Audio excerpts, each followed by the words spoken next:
మానస సరోవర్ యాత్ర ప్లాన్ చేస్తున్నారా? నమ్మకంగా సేఫ్ గా మీ కలల మానస సరోవర్ యాత్రని ట్రావెల్ టర్న్స్ తో నిజం చేసుకోండి. మరిన్ని వివరాలకు ఈ నెంబర్కు కాల్ చేయండి. నమస్తే రమగారు. నమస్తే జయ. రమగారు, వేగు చుక్క సిరీస్ లో ఉన్నామండి మనం. ఒకసారి అది కంప్లీట్ చేసుకుందాం. ఇంకా ఎన్ని భాగాలు వస్తాయండి ఇంచుమించుగా? ఒక 2-3 భాగాలు వస్తాయి. ఓకే. సత్రం గుమాస్తా కూతురుతోటి మాట్లాడాడు శశికాంతుడు. మాట్లాడి అమ్మాయికి రహస్యంగా మేము వచ్చామని, ఈ ఊళ్ళోనే ఉన్నామని, విమలకి మా ఆచూకీ చెప్పమని ఆ అమ్మాయికి మంత్రోపదేశం చేస్తున్నట్టుగా చెవిలో రహస్యంగా చెప్పాడు. ఆ అమ్మాయికి తెలుసు గిరికకి విమల ఈ ఊరు నుంచి ఆ ఊరు వెళ్ళటం, మాళవిక తల్లిదండ్రులు కలుసుకోవటానికి వెళ్ళటం, అక్కడ మధ్యలో ఒకడు అడ్డం పడితే గూఢచారి అతన్ని యువరాజు వాడిని కొట్టి ఈ విమలను రక్షించడం వివరం తెలుసు. విమలకి బెస్ట్ ఫ్రెండ్ గిరిక. అమ్మాయి అన్నట్టు ఈ విషయాలన్నీ నాకు తెలుసు, నేను తెలియచేస్తానని చెప్పింది. కబురు వెళ్ళింది అక్కడికి. వెళ్ళంగానే ఈ విమల మాళవికకి చెప్పింది, మా యువరాజు ఊళ్ళో ఉన్నట్ట, నన్ను కలుసుకోమన్నాడు. నేను వాళ్ళే అప్పుడు ఆ రోజున అమ్మాయి ఏ సత్రం చెప్పిందో ఆ సత్రానికే వచ్చి ఉన్నారు వీళ్ళు. సత్రం ఆయన కూతురికే చెప్పమందనమాట తన సంగతి. విమల వెళ్ళి కలుసుకునేసరికల్లా సంతోషించింది. ఇతనితో పాటు చిత్రవ్రతుడు ఉన్నాడు. ఆ చిత్రవ్రతుడు మొట్టమొదటి చూడంగానే ఆ విమలతో ప్రేమలో పడ్డాడు. యువరాజు ఏం చెప్పాడంటే, మేము కొంతకాలం ఈ ఊళ్ళో ఉండదలుచుకున్నాం. మేము రకరకాల రాజ్యాలు తిరిగి ఆ రాజ్యాల్లో ఉన్న పరిస్థితులు అవి పరిశీలన కోసం వచ్చాం. అయితే నేనని తెలియకూడదు, మేము రహస్యంగా ఉండటానికి మాకు ఒక ఇల్లు కావాలి అంటే విమల బాగా ఆలోచించి, సరే కోటగోడకి అంతఃపురాలకి దగ్గరలో ఉన్నదే ఒక ఇల్లుంది, ఒక స్నేహితురాలి అన్నది, నేను వెళ్ళి మాట్లాడతానని ఈ విమల అక్కడికి వెళ్ళి ఏం చెప్పిందంటే, మా అమ్మ నాన్న త్వరలో రాబోతారు ఈ ఊరు, నన్ను చూడకుండా ఉండలేకపోతున్నారు, శ్రీపురంలో ఉండరు, ఇప్పుడు ఇక్కడికే వచ్చి ఉండాలనుకుంటున్నారు, కాబట్టి మా అమ్మ నాన్న వస్తారు, ముందుగా వచ్చి కొద్దిగా చూసుకోవడానికి మా మేనమామలు వస్తారు, ఇద్దరు వస్తారు, మా మావయ్యలు ఇద్దరు వచ్చి ఇక్కడ ఈ ఊరంతా చూసుకుని వాళ్ళు అన్ని సామాన్లు అవి ఏర్పరిచి మా అమ్మ నాన్న వచ్చి ఉండటానికి వీలుగా వాళ్ళు ముందు వస్తారని చెప్పి వాళ్ళతోటి మాట్లాడింది. ఇతను డబ్బులు ఇచ్చాడు ఇల్లు మాట్లాడి పెట్టడానికి శశికాంతుడు. ఆ డబ్బు ఇచ్చి మరి అడ్వాన్స్ ఇవ్వాలిగా, ఇచ్చి ఒక చిన్న ఇల్లు, ఇవి ఎప్పుడు వచ్చారు ఎప్పుడు వెళ్ళారో ప్రపంచానికి తెలియకుండా ఉండేలాంటి సందున్న ఇంటిని ఆ అమ్మాయి సెలెక్ట్ చేసింది. ఎందుకంటే ఈయన యువరాజు కదా, తెలియకూడదు, ఆయన చెప్పిన మాటకి సాటిస్ఫై అయ్యింది. అంతేగాని ఇక్కడున్న సమస్య విమలకు తెలీదు. అదేలేండి. అయితే ఏం చెప్పిందంటే, మీరు ఈ ఊళ్ళో తిరగటానికి మీకు కొత్త సమస్యలు ఉన్నాయి, ఇవాళ రేపు వేగు చుక్కని ఒక ఆయన వచ్చాడు మా ఊళ్ళోకి, మరి మా సైనికుల్ని వాళ్ళని ఎత్తుపోతున్నాడు, మరి మిమ్మల్ని చూసి ఏమైనా అలాంటి భ్రమపడతాడేమో, కొంచెం జాగ్రత్తగా ఉండండి అంటే ఇతను అన్నాడు, అన్ని పరిస్థితులకి ఎదుర్కోవాల్సిందే కదా, మీ పరిస్థితులు అధ్యయనం చేయటానికి మీ రాణులకి విముక్తి కల్పించడానికే నేను ఈ ఊళ్ళో ఉంటున్నది. అప్పుడు కూడా ఈ అమ్మాయికి వేగు చుక్క ఇతనేనేమోనన్న అనుమానం రాలి. అసలు ఆయన మీద అలాంటి యువరాజు కదా, పైగా వేరే దేశపు యువరాజు, ఆయనకేం పని మన దేశంలో, ఊరికే అడ్మినిస్ట్రేషన్ గురించి తెలుసుకోవడానికి వచ్చాడు అనుకుంది. సరే వెళ్ళి మాళవికకి చెప్పింది, అదే కదంబ యువరాజు మన ఊళ్ళోనే ఉన్నాడు, అప్పుడు నాకు సహాయం చేసిన ఆయన అంటే ఓసారి కలవాలనుకుంటున్నానంటే, మాళవిక కంటే ముందే విమల చెప్పింది, మహారాజు మహారాణుల్ని దేవాలయానికి పంపడం కూడా మానేశాడు, అందువల్ల ఆవిడ మిమ్మల్ని ఎక్కడా కలుసుకోలేదు, మాళవికాదేవికి మిమ్మల్ని కలుసుకోవాలని ఉంది, మీరు నాకు సహాయం చేశారని, ఒక సోదరుడిగా మీరెంతో సహాయం చేశారని ఆవిడకున్నది చాలా, కానీ కనీసం దేవాలయం దగ్గర కలిసే వీలు కూడా లేదు, పోతుటీగ కూడా ప్రవేశించకుండా అంతఃపురాన్ని బంధించి ఉంచారు, అందుకని కలవలేకపోతోంది, నేను కలవలేము, నేను ఎప్పుడైనా ఇక్కడికి వస్తాను, మీకు ఏదైనా కావాలంటే నాకు తెలియజేయండి, మీకు కావాల్సిన ఏర్పాట్లు నేను చేస్తాను అని చెప్పింది. వెళ్ళి మళ్ళీ మాళవికాదేవికి చెప్పింది, యువరాజు ఊళ్ళోనే ఉన్నాడని, ఆయనకు ఒక ఇల్లు ఏర్పరిచానని. అంటే మాళవిక కూడా అదే భయం, ఈ వేగు చుక్క గొడవల్లో ఈయన ఏమైనా ఇబ్బంది పడతాడేమో అంటే, ఏమిటో ఆయన మేము జాగ్రత్తగా ఉంటానులేమో, నాలుగు తెలియాలి కదా అని అన్నాడు. ఆయన తన ఐడియా ప్రకారం మీకు అందరికీ కూడా ఏదైనా సహాయం చేసే ఉద్దేశంతో కూడా ఉన్నాడు అని చెప్పింది. ఇంతలో ఈ వేగు చుక్క రకాలు మెల్లిమెల్లిగా పెరుగుతున్నాయి. ఉత్తరం రాశారు, ఉత్తరం చదివాం మనం, అది ఉత్తరం తీసుకొచ్చాక నీ అంతు చూస్తానని రాయబడి ఉంది. క్రమంగా ఎట్లా అయిందంటే, ఎక్కడెక్కడి నుంచి శిస్తులు వసూలు చేసుకొస్తున్నారో అక్కడికి వెళ్ళిపోతున్నాడు ఆ వేగు చుక్క, వాళ్ళని చిత కొడతాడు, కొట్టాడని అనుకుంటారు, ఒకడు మిగులుతాడు, మొత్తం గుంపంతా మాయమైపోతుంది, డబ్బులు మాత్రం వీళ్ళకే ఇస్తున్నాడు. డబ్బు కొట్టేయటల్లా వీళ్ళల్లో వీళ్ళు రాజు మంత్రి అందరూ మాట్లాడుకోవటం మొదలుపెట్టారు. అయితే ఈ రాజు మంత్రులు మాట్లాడుకుంటున్న సమయంలో ఈ కొంతమంది సైనికులు వచ్చారు. ఊళ్ళో ఎక్కడా కొత్త వాళ్ళు లేరు. ఒకే ఒక్క సత్రంలో ఒక కొత్త ఇద్దరు మగవాళ్ళు ఉన్నారు, వయసు మళ్ళిన వాళ్ళే. వీళ్ళు సత్రంలో వాళ్ళు ఈ చుట్టుపక్కల ఉన్న పేదవాళ్ళందరికీ భోజనాలు కూడా పెట్టిస్తున్నారట. అనేసరికల్లా మంత్రి గారికి అనుమానం వచ్చింది. వాళ్ళని పట్టుకురండి అన్నాడు.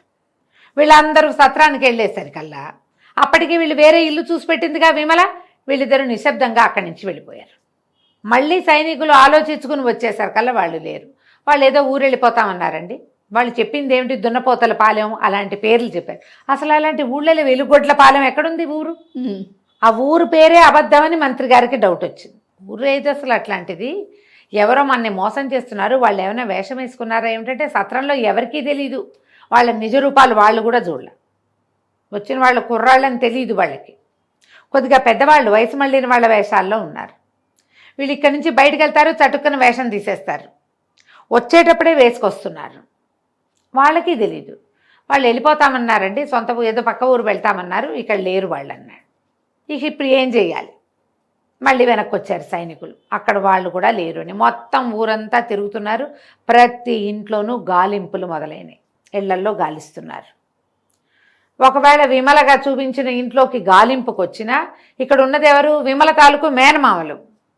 వాళ్ళు ఊరికే ఇల్లు చూసి వెళ్ళడానికి వచ్చారు. అమ్మా నాన్న వస్తారు, ఇప్పుడు కొత్త వాళ్ళుగా చెప్పలేరు కాబట్టి పట్టుబడరు అన్నమాట. వీళ్ళు ఏం చేశారు, ఆ భోజనాలు వంటకి ముసలావిడతోటి వంట చేయించి అందరికీ పంచిపెట్టారు కదా, అట్లా బోలెడని తీపి పదార్థాలు చేయించుకుని ఎక్కడెక్కడ సైనిక శిబిరాలు ఉన్నాయో చూడడం మొదలుపెట్టారు.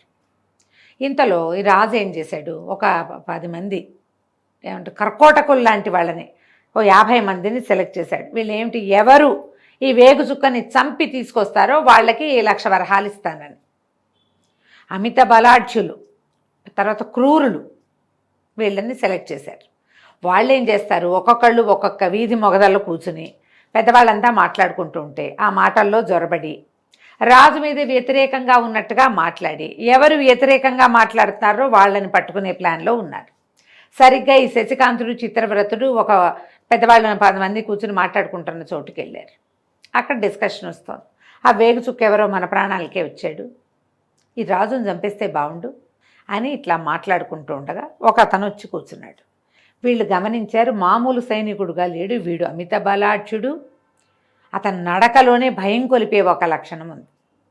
ఎవరు ఏమిటి, వీళ్ళు మాట్లాపేశారు. ఇంకా ఊళ్ళో వాళ్ళు మాట్లాడితే రేపొద్దున పీక మీద కత్తి వచ్చేస్తుంది. నిశ్శబ్దంగా ఉన్నారు. ఎవరినైనా ఏమిటంటే ఆ రాజుగారి సైనికుడిని, ఏం చేస్తామండి, రాజు దగ్గర పని చేస్తాం, పని చేయక తప్పదు, వేగు చుక్కొచ్చినా పగటి చుక్కన వచ్చినా కూడా మా పని మాకు తప్పదు కదా అని మాట్లాడుకున్నారు. ఈ లోపల ఏమైంది, విమల వచ్చి వీళ్ళకి చెప్పింది. వీళ్ళు ఇంటికి వెళ్ళిపోయారు ఇక్కడి నుంచి, ఏ ఇంట్లో ఉన్నారో అక్కడికి. విమల ఏం చెప్పిందంటే, రాజు ఒక ప్రత్యేక ప్రయత్నం మీద ఉన్నాడు. రుద్రసేనుడని ఒక సైన్యాధిపతి వీళ్ళకి మొదట హెల్ప్ చేశాడు కదా, మొట్టమొదట అతను ఏం చెప్పాడంటే, రాజు 50 మందిని ఇలాంటి వాళ్ళని ఏమంటారు, క్రూరులైన వాళ్ళని, చంపడానికి సిద్ధంగా ఉన్న వాళ్ళని సిద్ధం చేశాడు. వాళ్ళు ఊరంతా తిరుగుతున్నారు, ఎక్కడ ఎవడ అనుమానాస్పదంగా ఉన్నా విషం పూసిన కత్తులతో సంహరిస్తారు. అప్పుడు వీళ్ళకి తెలిసింది, ఇంతకుముందు మనం చూసిన వాడు అలాంటి వాడు సాధారణ సైనికుడు కాదు, కానీ వాడి ముఖం గుర్తుపెట్టుకున్నారు. ఇప్పుడు వాళ్ళల్లో వాళ్ళు గుర్తుపట్టాలంటే వాళ్ళందరికీ సాధారణంగా డ్రెస్ కోడ్ ఉండాలి కదా, వీడు ఒక విచిత్రమైన బట్టల్లో ఉన్నాడు. అంటే ఇలాంటి బట్టలు వేసుకున్న వాళ్ళు ఈ కోవకి చెందిన వాళ్ళు. బ్రెయిన్ బట్టి పనిచేసింది. సరే వీళ్ళు ఏమనుకున్నారు, ఇప్పుడు ఇతను ఎక్కడున్నాడో వెతుక్కోవాలి. నిదానంగా ఏం చేశారు, ఆ వంటల పెద్ద దగ్గర బోలెడరి లడ్డూలు, అరిసెలు, మినపసున్ని, తర్వాత దిబ్బ రొట్టెలు, తేనె పానకం అన్నీ సిద్ధం చేయించుకున్నారు. అన్నిట్లలో మత్తు మందు కలిపేసి ఈ వయసు మళ్ళిన వాళ్ళలాగా వేషాలు, 2 బుట్టలతో పదార్థాలు పుచ్చుకుని ఇక వెళ్ళటం మొదలుపెట్టారు. కొండల చుట్టూ, అంటే వీళ్ళు ఊళ్ళో ఉండరు, ఊళ్ళో ఉండగలిగే అన్ని సందులు గొంతులు తిరిగారు ఇద్దరు, ఎక్కడ దొరకటల్లా. సైనిక శిబిరాలు ఎక్కడుంటాయి, ఇంతకుముందు ఒక సైనిక శిబిరాన్ని ఖాళీ చేశారు. ఇప్పుడు ఈ కొండగుట్టల వైపు పడితే రహస్యంగా ఉన్న ప్రదేశాలు వెతకటం మొదలుపెట్టారు. ఆ వైపుకి వెళ్ళేసరికల్లా ఇది వీళ్ళ దగ్గర వంటకాలు వాసన వస్తున్నాయి. ఎవరో ఒకళ్ళు ఇద్దరు మాట్లాడారు.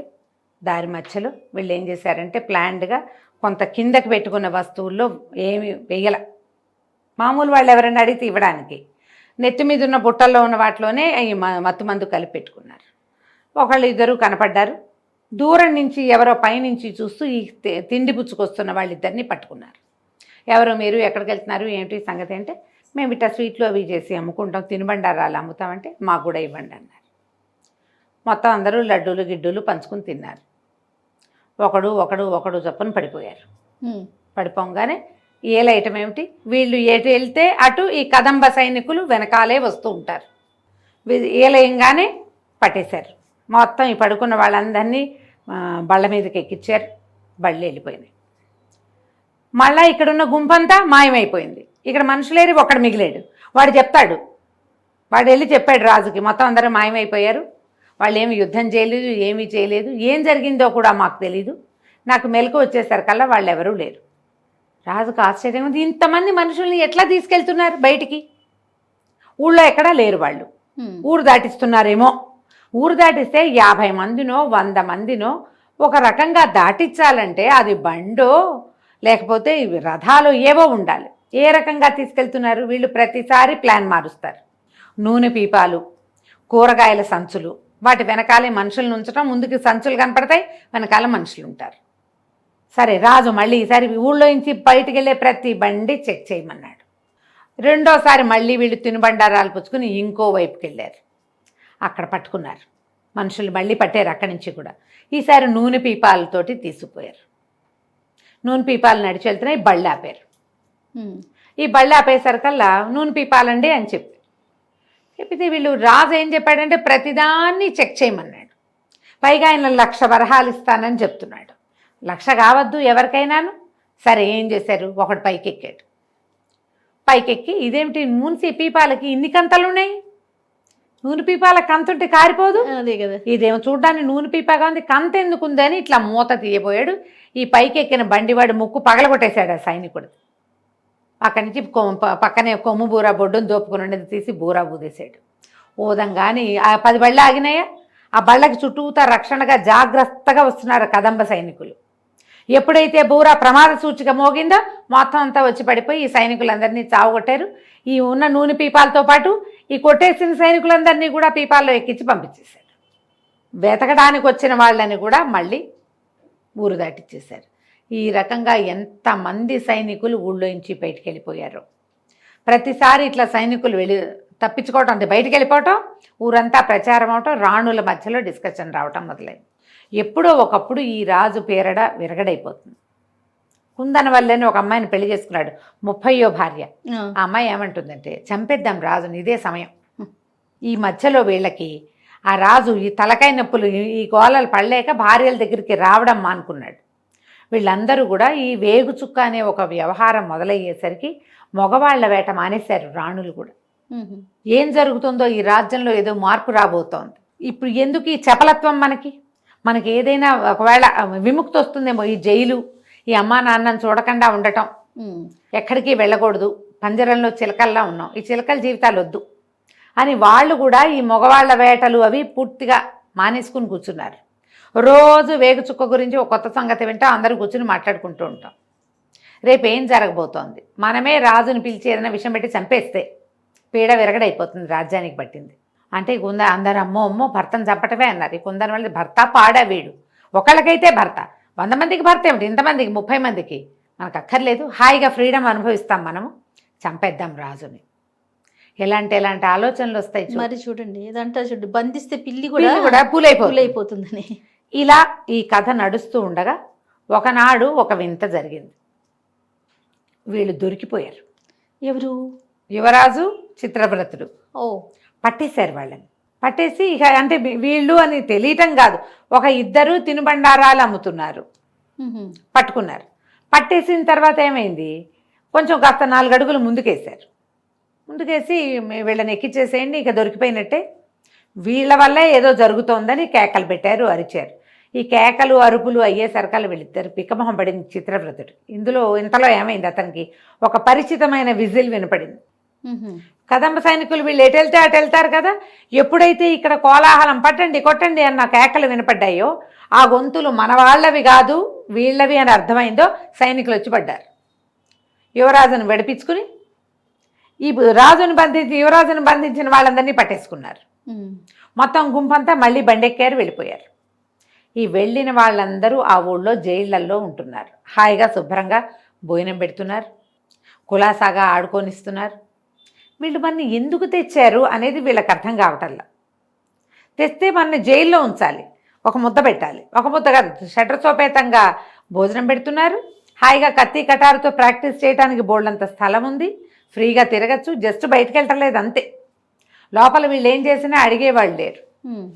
వాళ్ళలో ఒకడు వృద్ధభట్టుడు ఏమన్నాడంటే, ఏముందిరా మనం చేస్తోంది, రాజు చెప్పిన అరాచక పనులన్నీ చేయటమే, మన చుట్టాల ఇళ్ల మీద పడే మనం ఎన్ని డబ్బులు తెచ్చాము, ఏ పెళ్లిలోనో ఎదురుపడితే మొహమాటం పోయే పరిస్థితిలో ఉన్నాం, ఇక్కడేం పని లేదు, హాయిగా ఉందాం, చక్కగా కసరత్తు చేసుకోవచ్చు, తిన్నదరిగితే హాయిగా తినచ్చు, తిన్నదరిగేదాకా కసరత్తు చేసుకోవచ్చు, ఉందాం వేచి చూద్దాం, ఏదో జరుగుతుంది, అదేమిటో తెలియదు, కానీ మనం ఎక్కడున్నామో మనకు తెలియదు, వాళ్ళు ఏ రాజ్యంలో ఉన్నారో వాళ్ళకి తెలియదు. ఈ రకంగా నడుస్తుంది. ఏం చేశాడో వేగు చుక్క వీళ్ళందరినీ వచ్చే భాగంలో చూద్దాం. తప్పకుండా రమ్య గారు. నమస్తే. నమస్తే జీ.